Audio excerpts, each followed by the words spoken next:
Alright, today I'm dropping 25 of my hottest COD Zombies takes. No deep dives, no 10-minute breakdowns in each one, just straight opinions, just go, go, go, go. Some of you will agree, some of you are going to want to fight me in the comments, and that's exactly what I want, because this is hot takes, obviously. I got this idea from a famous YouTuber, Jolts. I will have him in the description if you want to check him out. Alright, let's get into it. Take 1. BO4 is the best COD Zombies game. I've said it before, and I'll keep saying it. 8 maps, the Chaos Story, Dead of Night, Ancient Evil, 9. You got more content in BO4 than my left butt cheek. The only reason BO3 is even in the consideration is because of the custom maps and modes. Take that away and BO4 wins. I don't know why that's controversial, but apparently it is. Take 2 is Origins is a A-tier map. I don't think it's an S-tier map. I made a whole video on this, so if you want to go with full breakdown, go watch that. But the mud, the lack of fast travel, the random staff parts, the generator defense stuff. If this map came out in 2026 with all those problems, people would trash it. The wonder weapons are great, the Easter egg is great,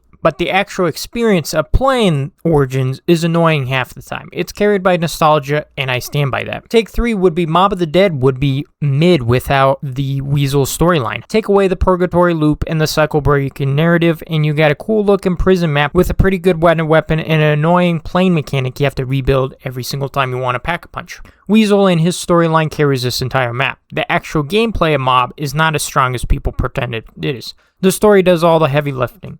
I know this is going to make people furious, but I generally believe if Mob had a generic crew with no storyline, it would be a B-tier map at best. Take 4 is the Silicifier is the best wonder weapon ever made. It's on Die Rise, which as everybody knows is one of the worst maps ever, and it's still the best wonder weapon. This thing will take you to around 100 without breaking a sweat. The chain kills are insane. It has not come back since then, but it has been in a couple fan-made remasters, and that's just honestly a crime. Treyarch needs to bring this back. Take 5 is Windows Wine is overrated. I know people are going to be mad about this. Window Wine is good. I'm not saying it's bad, but if you're doing Easter eggs and you need one zombies alive at the end of the round, the web kills your last zombie. That's the whole point of the perk working against you. Winter's Wail from BO4 does the same exact thing, but better, and it recharges at the start of each round instead of needing a max ammo. I ranked Winter's Rail above Widow's Wine in my perk ranking, and I stand by that. Take 6 is Infinite Warfare Zombies is a top 3 game.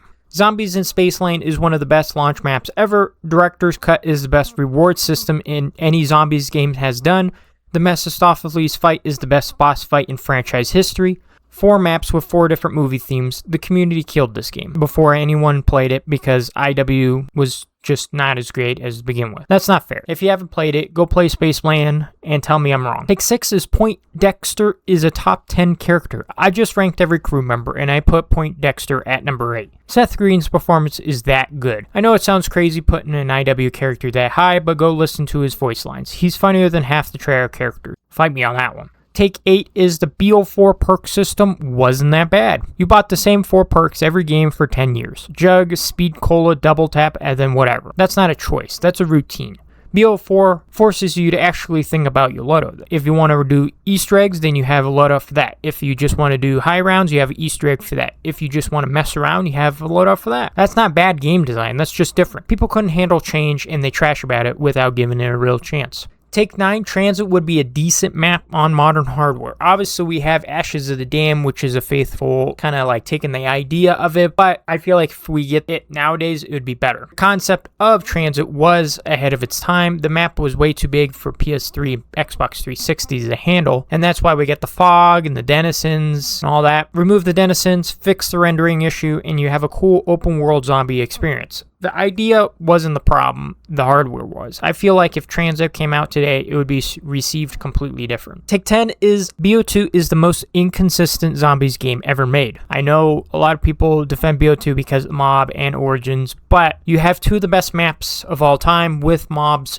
and Origins, but you also have 2 of the worst maps of all time in Transit and Die Rise. That's insane for a game. No other game has that big of a quality gap between its best and worst map. BO3's worst map is still decent. BO4's worst map is still playable. BO2 has masterpieces and disasters on the same disc. 2 different directors making 2 different style games stitched together. I talk about this in my best and worst video, and I stand by it. Take 11 is BO7 will be a top 3 zombies game. Ashes of the Dam, Totenray, Kaukujo are all S-tier maps. The storytelling is the best it's ever been in the franchise. the Easter eggs are longer and more creative than anything in Modern Zombies. Compare that to BO2, which had transit and die rays, or BO1, which had some iconic maps, but they're pretty bare bones in terms of content. BO7 deserves more respect than it gets, and I'm tired of people acting like it don't. And if the last map is an S tier map as well, I feel like this will overtake Infinite Warfare as a top 3 game. But as of right now, it has the potential to be a top 3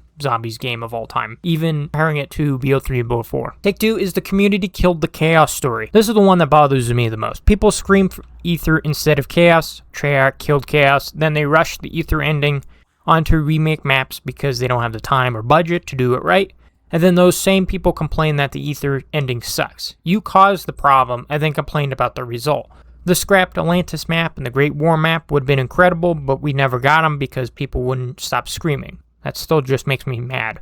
Take 13 is Dead of the Night is a top 10 map. This is a map where there's vampires and werewolves. Alistair's Annihilator is one of the most overpowered wonder weapons in the franchise history. This map has everything. The only reason people don't talk about it is because Activision dropped it with zero marketing, no trailer, no announcement, nothing, and it came after a disastrous launch of BO4.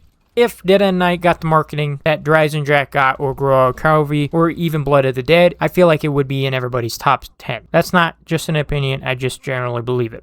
Take 14 is Dying Wish is a top 3 perk of all time. Obviously, a lot of people know this. This one might not be as a hot of a take just because everybody's perk ranking normally has Dying Wish pretty high. But as a top 3 perk, I don't think a lot of people would have it. This is just a perk that instead of going down, you go berserk and don't take damage for a few seconds. That's pretty much just a free life on a cooldown. In any other game, this perk will be talked about consistently. But just because it's in BO4, people pretend it doesn't exist. Dying Wish have saved more of my runs than Juggernaut have. Take 15 is Dryzen is basically Origins with bows. A lot of people obviously, might have this one too, but everybody has Dryzen in their top 3 maps, which I don't think I will. I haven't released one yet, but this is pretty much the same exact thing. 4 elemental wonder weapons with quest, panzer type boss enemy. Obviously it's not the same because I feel like Dryzen is better in terms of layout. Pretty much the same formula though, with the wonder weapons, the boss enemy, and the quest. Take 16 is Gorod Krovi is the best BO3 map. I don't think it's Dryzen Gorod Krovi, because you got the dragons, the Mark III dual wield wonder weapons, the boss fight against Nikolai's mech and the dragon. Gorod has more personality and more challenge to it than DE. The only reason Dryzen gets the crown is because the lightning bow makes it easier for casual players, and I do understand the Easter egg is still pretty good, but I do think it's not that hard of an Easter egg. It doesn't give you much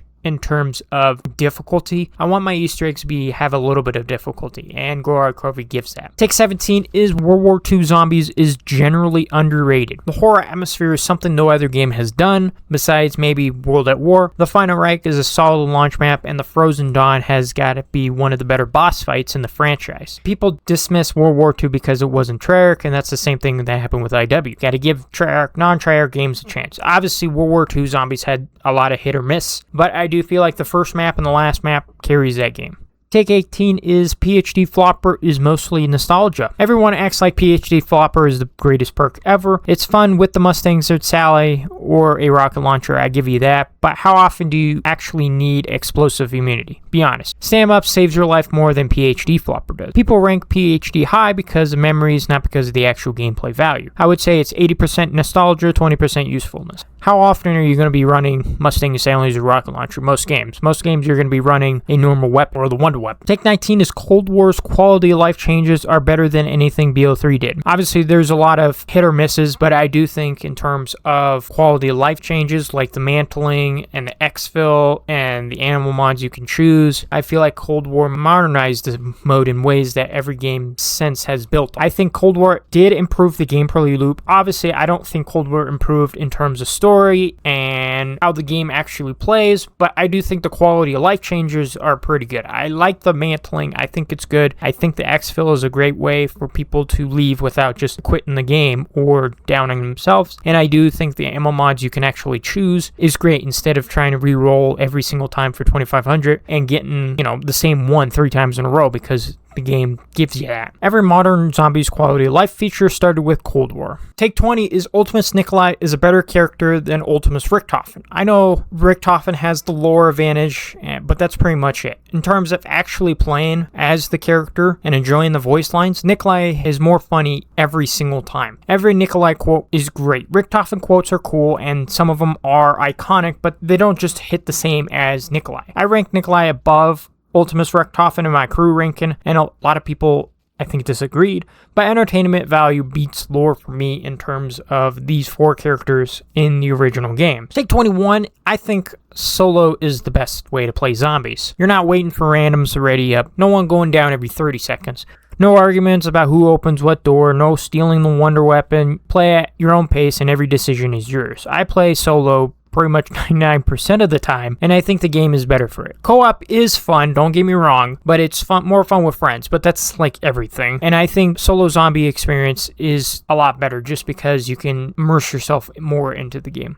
Take 22 is Classified is better than 5. Obviously, same layout, just with a little bit extra, but Classified has better mechanics, better weapons, and the cutscene at round 50 actually adds lore. Obviously, the original 5 crew was awesome, and I do think it's great for what it is, but I do think Classified is better because of all these little quality of life features that 5 doesn't. Take 23 is the Baby Gun is a top 3 wonder weapon. This wonder weapon doesn't kill zombies. It shrinks them and then you run them over. That's pretty much the most creative thing any wonder weapon has ever done in the years of this franchise. Nothing else comes close to that level of creativity. It hasn't come back since BO3's remaster of it, and honestly, I think about it a lot. Bring it back, track, please. Take 24 is Big Zombies YouTubers are partially responsible for the toxicity and some of the downfall of this game. What a creator with, 1 million plus subscribers says the game is trash before it even comes out. That shapes the entire community's opinion. It doesn't matter if it's zombies, Roblox, Minecraft, any other game. I talk about this in my community video.